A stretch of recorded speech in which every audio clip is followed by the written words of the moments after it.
함께 찬송가 451장 드리겠습니다. 찬송가 451장입니다.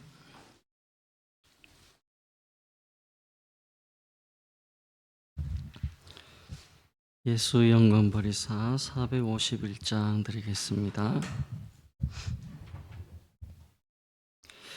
예수 영광 버리사 사람 되신 것 보고 너도 고난 당하나 길이 참으라. 예수 친히 십자가 지고 가신 것 보고 너도 주의 십자가 지고 따르라. 예수 너를 위하여 죽으심을 본받아 너도 남을 위하여 몸을 바쳐라. 예수 부활하셔서 승리하신 것 보고 너도 승리할 줄을 믿고 싸워라. 예수 승천하셔서 영광 받으심 보고 너도 영광 받을 줄 믿고 섬겨라. 예수 다시 오셔서 상을 주실 줄 믿고 너도 상을 얻도록 참고 참으라. 아멘. 사도신경 신앙을 드리겠습니다. 나는 전능하신 아버지 하나님 천지의 창조주를 믿습니다. 나는 그의 유일하신 아들 우리 주 예수 그리스도를 믿습니다. 그는 성령으로 잉태되어 동정녀 마리아에게서 나시고 본디오 빌라도에게 고난을 받아 십자가에 못 박혀 죽으시고 장사된 지 사흘 만에 죽은 자 가운데서 다시 살아나셨으며 하늘에 오르시어 전능하신 아버지 하나님 우편에 앉아 계시다가 거기로부터 살아있는 자와 죽은 자를 심판하러 오십니다. 나는 성령을 믿으며 거룩한 공교회와 성도의 교제와 죄를 용서받는 것과 몸의 부활과 영생을 믿습니다. 아멘. 하나님 말씀 창세기 45장입니다. 창세기 45장 1절에서 15절까지 말씀.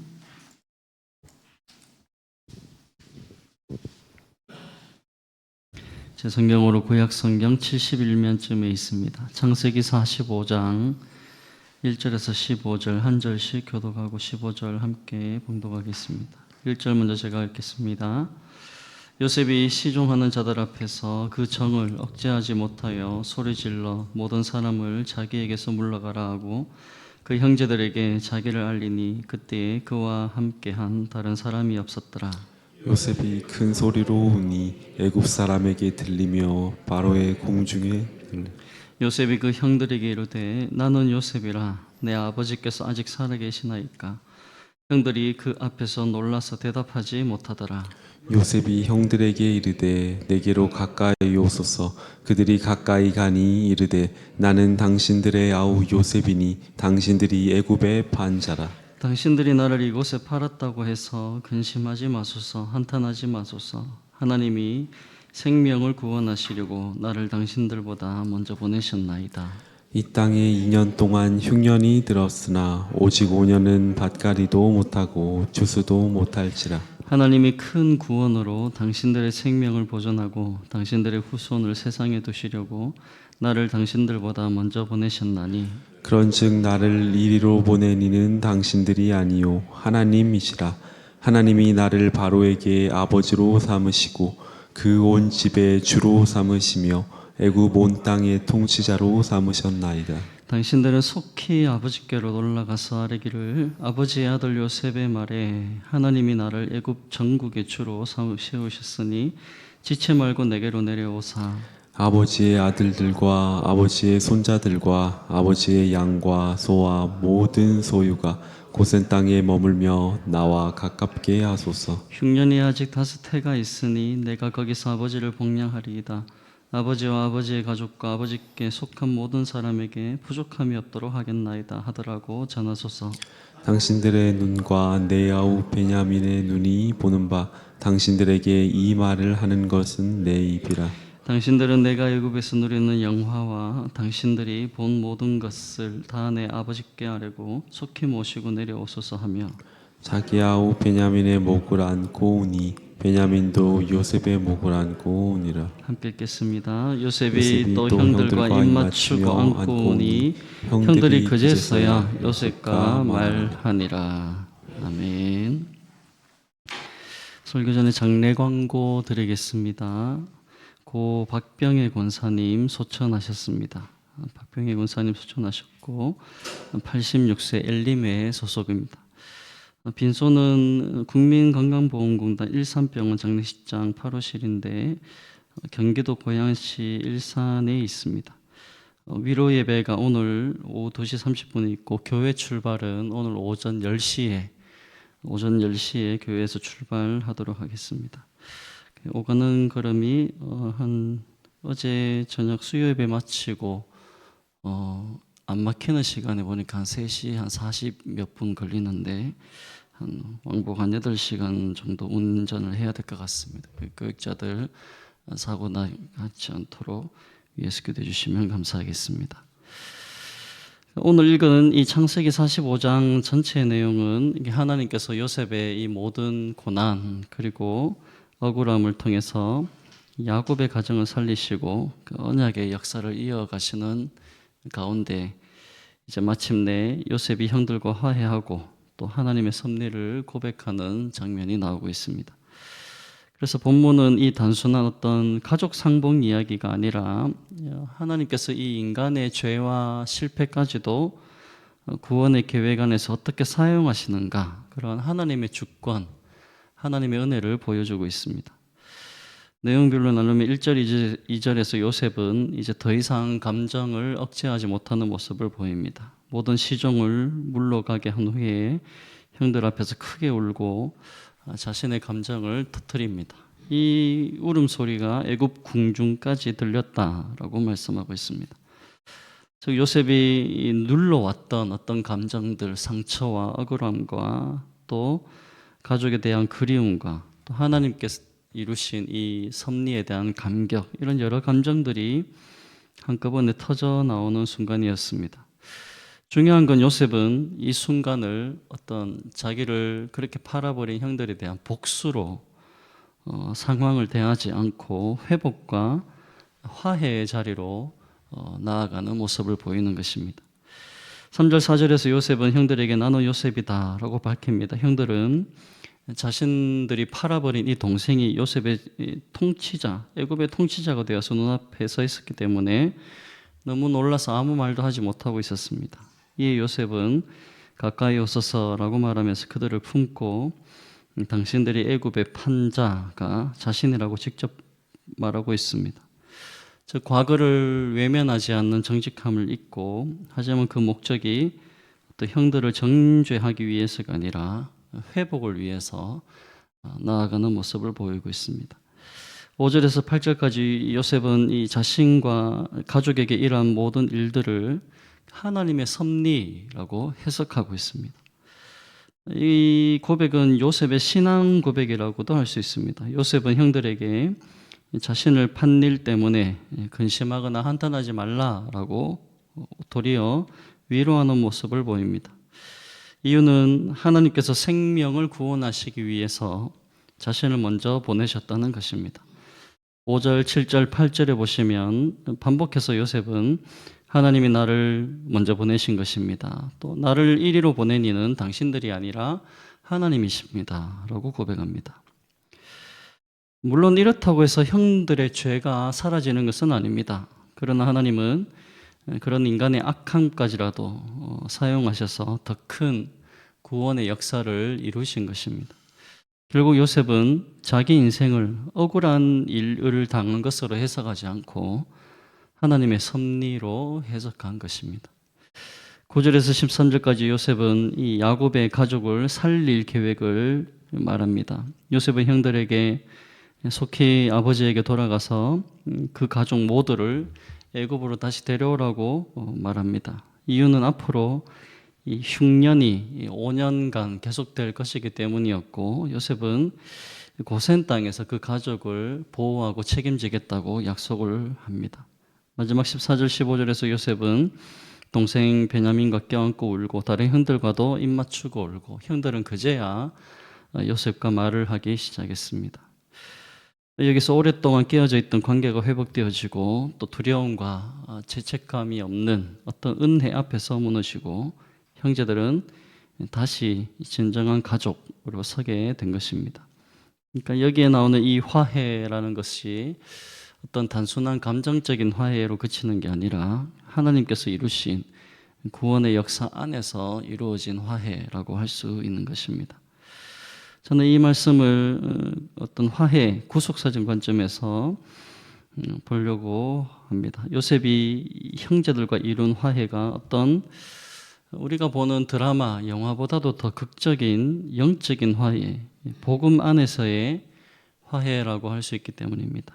인간적으로 보면 어떻게 자신을 납치하고 또 감금시키고 또 노예로 인신매매를 당한, 집단 폭행을 당한 자가 그 가해자들을 용서하고 또 그들과 화해까지 하고 그들과 그 가족까지 살릴 계획을 세우고 실천할 수 있는가 하는 것이죠.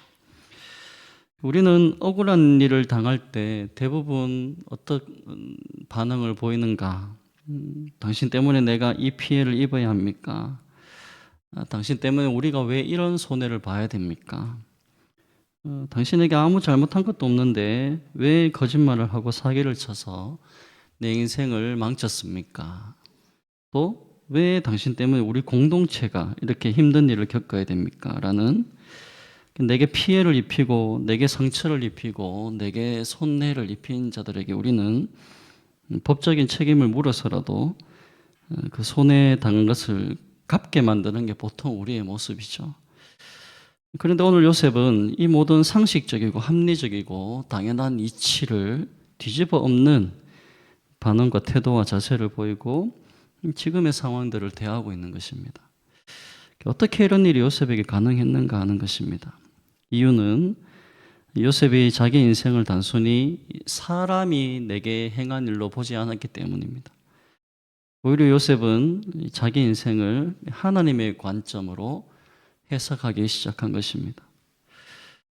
보면 형들은 요셉을 팔았습니다. 납치했고 감금했고 인신매매를 했고 집단 폭행을 했고 또 아버지에게도 지금까지 요셉이 죽었다는 거짓말로 속여왔습니다. 분명한 죄였고 악한 행동들이었습니다. 그런데 요셉은 거기에만 머물러 있지 않았습니다. 그 사건 너머에서 일하시는 하나님을 본 것입니다. 그래서 그는 당신들이 나를 보낸 것이 아니라 하나님께서 나를 이곳에 먼저 보내신 것입니다. 라고 고백할 수 있었던 것입니다. 여러분, 우리는 누구나 자기 상처를 중심으로 인생을 해석하려고 합니다. 내가 받은 억울함, 또 내가 당한 배신, 또 그 때문에 내가 잃어버린 시간들, 내가 흘린 눈물 중심으로 과거를 기억합니다. 그래서 그 과거가 점점 상처가 되고 분노가 되고 미움이 되고 결국 현재와 미래까지 거기에 매몰되어 살아가는 인생들이 있습니다. 그런데 신앙이란 무엇인가? 신앙이라는 건 과거의 사건 자체가 바뀌는 게 아닙니다. 과거의 사건 자체가 바뀌는 게 아니라 신앙이라는 건 그 사건을 바라보는 시각, 그 사건을 바라보는 해석이 바뀌는 것입니다. 그러면 중심점이 바뀌는 것입니다. 지금까지는 내 중심으로, 내 상처를 중심으로 인생을 해석했다면 하나님을 만난 인생들은 이제 하나님 중심으로, 내 상처가 아닌 하나님의 섭리 중심으로 세상을 바라보고 과거의 사건들을 해석하는 것이죠.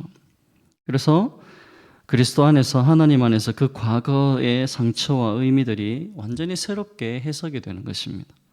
그래서 오늘 설교 제목처럼 요셉은 새로운 과거를 가지게 되는 것입니다. 예전에는 형들이 나를 팔아버렸다라는 과거였다면 지금은 하나님의 생명을 살리기 위해서 나를 먼저 보내셨다라는 과거가 되는 것입니다. 여러분, 이것이 구속사적인 시각, 그리스도 중심적인 역사관이라 할 수 있습니다. 하나님은 우리의 실패, 우리의 상처, 우리의 눈물을 헛되게 땅에 떨어지지 않게 하십니다. 심지어 인간의 죄와 악함조차도 하나님의 구원의 계획 안에 사용하셔서 결국 합력하여 선을 이루시는 분이 하나님이십니다. 로마서 8장 28절 말씀처럼 하나님을 사랑하는 자, 곧 그의 뜻대로 부르심을 입은 자들에게는 모든 것이 합력하여 선을 이루느니라. 따라서 중요한 것은 내 인생에 왜 이런 일이 일어났는가 하면 붙들고 매달려 있는 게 아니라 하나님께서 이 일을 통해 무엇을 이루고 계시는가를 보는 믿음의 눈이 열리도록 우리는 기도해야 합니다.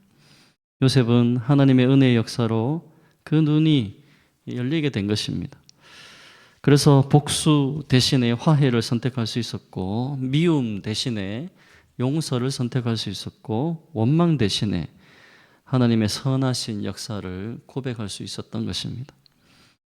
우리도 어려운 일들을 당하고, 이해할 수 없는 일들을 당하고, 억울한 일도 당하고, 배신도 당하고, 상처도 있고, 눈물의 시간들을 걷고 있는 분들도 계실 것입니다. 하나님은 그런데 그 모든 시간들을 그냥 지나가지 않게 하십니다. 지금은 설명되지 않아도 나중에는 명확히 알게 되는 하나님의 선하신 뜻이 있습니다. 지금은 아픔처럼 보여도 나중에는 구원의 통로였음을 깨닫게 되는 순간이 오는 것입니다. 가장 대표적인 게 예수님의 십자가 그렇습니다. 십자가, 사람들은 예수님을 죄인처럼 십자가에 못 박았지만 하나님은 그 십자가를 통해서 인류의 구원을 이루어 주셨습니다. 인간의 가장 큰 악함이 하나님의 가장 큰 구원의 통로가 된 것입니다. 요셉의 삶은 이런 예수 그리스도를 미리 보여주는 그림자와도 같은 것입니다. 버림받았지만 높아졌고, 고난을 받았지만 많은 사람을 살렸고, 자신을 해친 자들까지 품고 용서하는 모습 속에서 예수님의 십자가를 보게 되는 것입니다. 그 십자가를 통해서 우리는 하나님과 화해가 되어졌고, 그 십자가를 우리는 이제 지고 이웃과도 화해를 하는 삶을 살아갈 수 있는 것입니다. 고린도후서 5장 17절에 우리를 새로운 피조물 보라 새 것이 되었도다 하면서 모든 것이 하나님께로서 났으며 그가 그리스도로 말미암아 우리를 자기와 화목하게 하시고 또 화목하게 하는 직분을 주셨으니 곧 하나님께서 그리스도 안에 계시사 세상을 자기와 화목하게 하시며 그들의 죄를 그들에게 돌리지 아니하시고 화목하게 하는 말씀을 우리에게 부탁하셨느니라. 우리를 하나님과 화목하게 하신 하나님께서 우리에게 동일한 화목하게 하는 직분을 주셨다라고 말씀합니다. 저와 여러분들에게 필요한 것은 그래서 이 과거를 인간적인 계산으로 붙들고 거기에 매달려 사는 사람들이 아니라 하나님 안에서 과거를 새롭게 해석하는 사람이 되는 것이 필요한 것입니다. 상처보다 크신 하나님, 배신보다 크신 하나님, 그 눈물보다 크신 하나님을 바라볼 때 우리는 새로운 과거를 가진 사람으로 살아갈 수 있는 것입니다. 말씀을 맺겠습니다. 기독교의 위대함이 무엇인가? 자기 인생을 하나님의 섭리 안에서 해석할 줄 아는 데 있습니다. 오늘 요셉도 과거의 상처에 붙들린 사람이 아니라 하나님께 새롭게 붙들린 사람으로 과거를 해석합니다. 만약 요셉이 형들에게 받은 자기 상처만 바라보았다면 그는 평생 형들을 미워하고 어떻게 복수를 할까? 그 악함 속에 살았을 것입니다. 하지만 그는 자기 인생보다 크신 하나님을 바라보았습니다. 복수 대신 화해를 선택했고 미움 대신 용서를 선택했고 절망 대신 하나님의 구원과 소망을 붙들고 있었던 것입니다. 그는 악을 악으로 갚지 않고 악을 선으로 갚을 수 있는 하나님의 능력에 붙들린 사람이 된 것입니다. 우리의 과거, 절대 과거는 바꿀 수 없습니다. 이미 지나간 시간 되돌릴 수도 없습니다. 그러나 하나님 안에서는 그 과거의 의미를 새롭게 해석할 수 있습니다. 상처였던 시간이 은혜의 시간이 될 수 있고 눈물이었던 시간이 지금 찬송의 시간으로 바꿀 수 있고 실패였던 시간이 하나님의 구원의 통로가 될 수 있는 것입니다. 따라서 오늘 이 새벽에 하나님께서 우리에게 요구하시는 것, 과거의 또 사람의 상처와 그 아픔에 매달려 있는 것이 아니라 하나님을 붙들고 매달아라 라고 말씀하고 있습니다. 그리고 내 인생의 모든 시간 합력하여 선을 이루시는 그 하나님을 신뢰하라고 말씀합니다. 바라기는 저와 여러분 모두가 이 하나님의 섭리 안에서 있음을 알고 그 크신 역사 안에서 새로운 과거를 붙들고 가진 사람들로 살기를 결단하는 말씀 되시길 예수님의 이름으로 축원합니다. 아멘. 기도하겠습니다. 살아계신 하나님 아버지, 오늘 요셉의 삶을 통해 우리 인생을 돌아봅니다. 여전히 우리에게 상처를 준 자들을 붙들고 살아가고 그 억울함과 미움 속에 매몰되어 머물러 있을 때가 대부분임을 고백합니다. 하나님, 우리 인생을 더 이상 사람의 관점이 아니라 하나님의 관점으로 바라보는 믿음을 주옵소서. 우리 실패와 눈물과 아픔까지도 헛되지 않게 하시는 하나님, 구원의 역사 안에서 사용하시는 하나님을 신뢰케 하시고 복수보다 화해를, 미움보다 용서를 선택하게 하여 주옵소서. 십자가를 통해서 가장 큰 구원, 하나님과의 화해를 이루신 예수 그리스도를 바라보고 우리의 과거 또한 하나님 안에서 새롭게 해석하고 감사하는 은혜를 누리게 하여 주옵소서. 오늘도 우리의 삶을 붙드시고 그 선하신 영광스러운 자로 세우실 하나님을 믿고 의지하며 감사드리며 예수님의 이름으로 기도드립니다. 아멘. 하늘에 계신 우리 아버지, 아버지의 이름을 거룩하게 하시며 아버지의 나라가 오게 하시며 아버지의 뜻이 하늘에서와 같이 땅에서도 이루어지게 하소서. 오늘 우리에게 일용할 양식을 주시고 우리가 우리에게 잘못한 사람을 용서해 준 것 같이 우리 죄를 용서하여 주시고 우리를 시험에 빠지지 않게 하시고 악에서 구하소서. 나라와 권능과 영광이 영원히 아버지의 것입니다. 아멘. 감사합니다. 오늘 목요일입니다. 나라와 한국교회 대구 성시일을 위해 기도해 주십시오. 대통령과 위정자들 모든 영역에 하나님 통치가 있도록 정치, 경제, 사회, 문화, 국방, 외교, 교육에 이르기까지 믿음의 사람들이 세워져서 안정되고 성장하는 나라 될 수 있도록 또 김정은 북한 독재체제 정권 무너지게 하시고 성도들의 자유가 회복되어져서 한국교회의 제2의 부흥이 일어날 수 있도록 또 전도팀 오늘 전도대를 십니다. 상반기 전도 때 복음의 열매 영혼구원의 역사가 일어날 수 있도록 또 장례 당한 가정 오가는 발걸음도 안전하게 지켜주시고 또 위로 예배 인도하시는 담임 목사님 강건케 해주시고 주님께서 함께 해달라고 주여 한번 부르짖고 기도하겠습니다. 주여 할렐루야. 살아계시고 역사하시는 하나님 아버지 은혜와 사랑을